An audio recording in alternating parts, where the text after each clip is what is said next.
को बता दूं कि यदि आप जा रहे हो नेपाल तो हो जाइए सावधान। सिर्फ नेपाल नहीं झेला या इंडिया नहीं झेला, ये पूरा वर्ल्ड झेला है।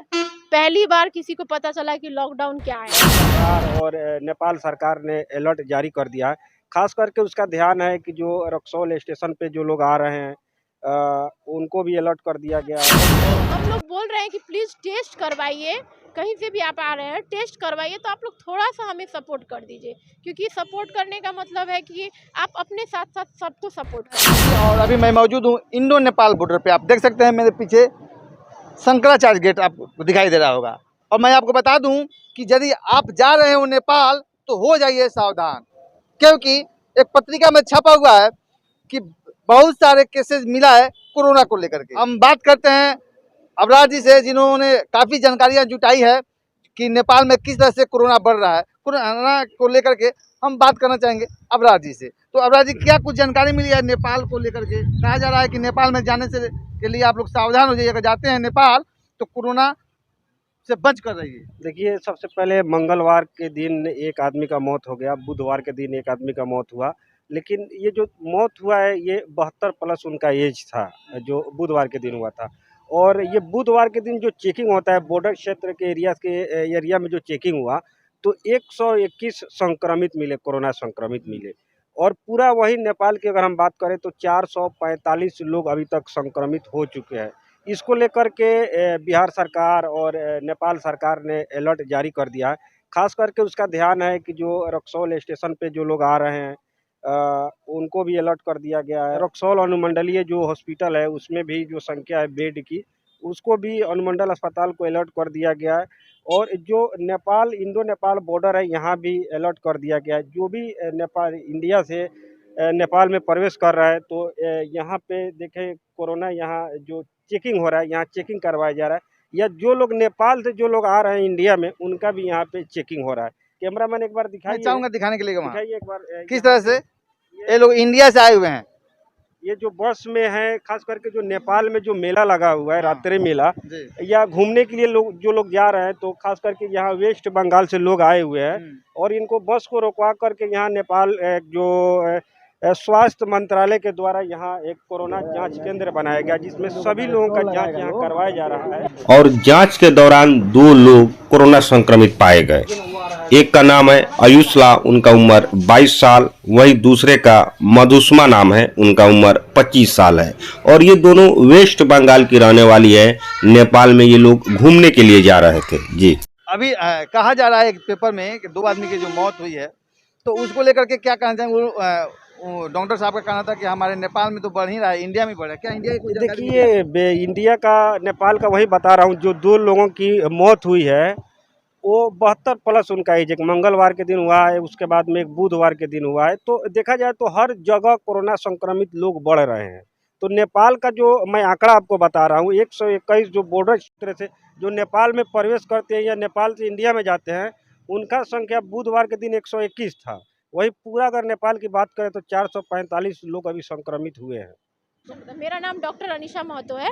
हम अभी ये बीरगंज रक्सौल नाका के पास जो बीरगंज हेल्थ डेस्क है उसी के इंचार्ज के रूप में कार्यरत है। हम लोग का मतलब देखिए, नेपाल और इंडिया दोनों ही ओपन बॉर्डर है। यहाँ पे कोई भी चीज़ नेपाल में बढ़े तो इंडिया में इफेक्ट आता है, इंडिया में बढ़े तो नेपाल में इफेक्ट आता है, क्योंकि हम लोग का जो रिश्ता चलता है रोटी और बेटी का वो तो कंटिन्यू, इसीलिए एक का इफेक्ट दूसरा झेलना ही पड़ता है।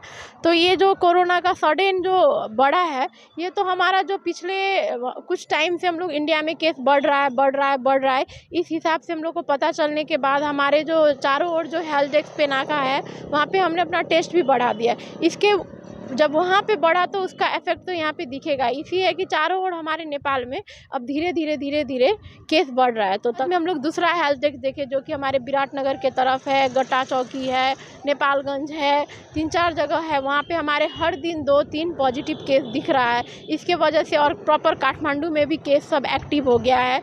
इसलिए अराउंड 400-450 इतना केस मतलब अब तक दिख चुका है। कहा जा रहा है कि 2 आदमी की मौत हो गई है कोरोना से।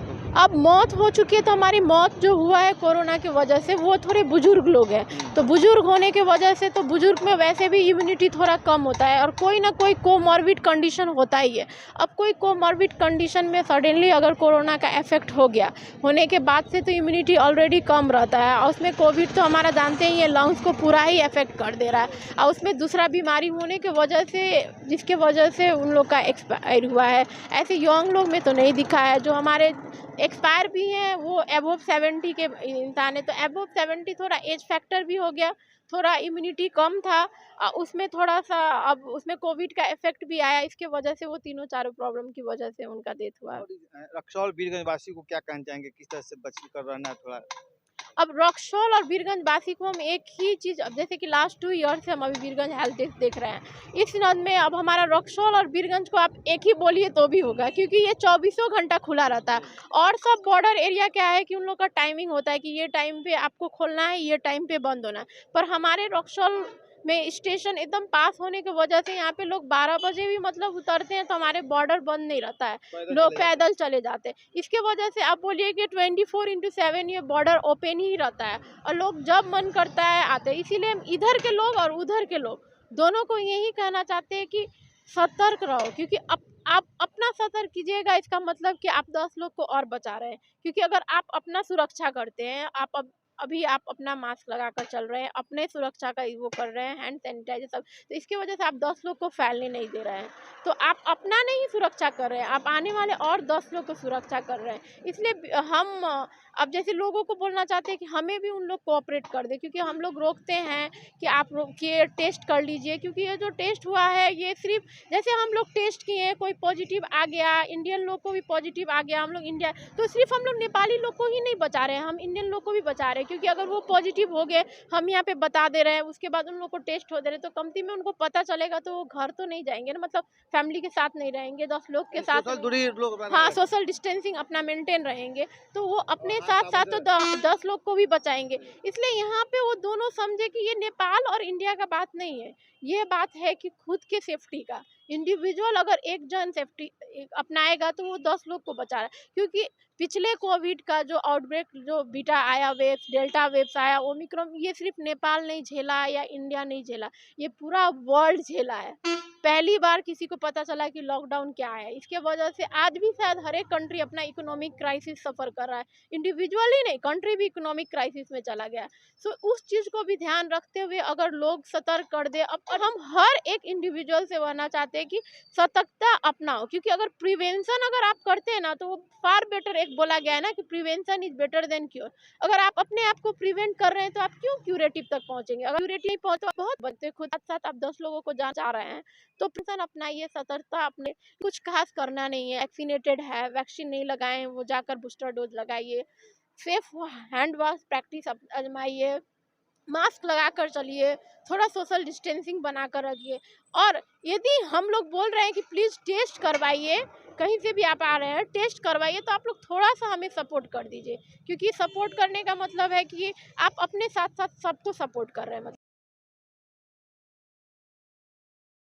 थोड़ा सा एक टेस्ट की वजह से आप सब लोगों का जान बचा रहे हैं। इसीलिए हम सब लोग कहीं बोलते हैं प्रिवेंशन अपनाइए। कोरोना काल में नियम को पालन कर रहे थे, उससे ज़्यादा आपको पालन करना होगा, नहीं तो जा सकती है आपकी जान। तो साबुन पानी से आपको हाथ धोना होगा और हो सके तो हाथ मिलाना अब अभी कुछ दिन के लिए छोड़ दीजिए। नमस्कार, प्रणाम, आदाब से ही काम चलाना पड़ेगा।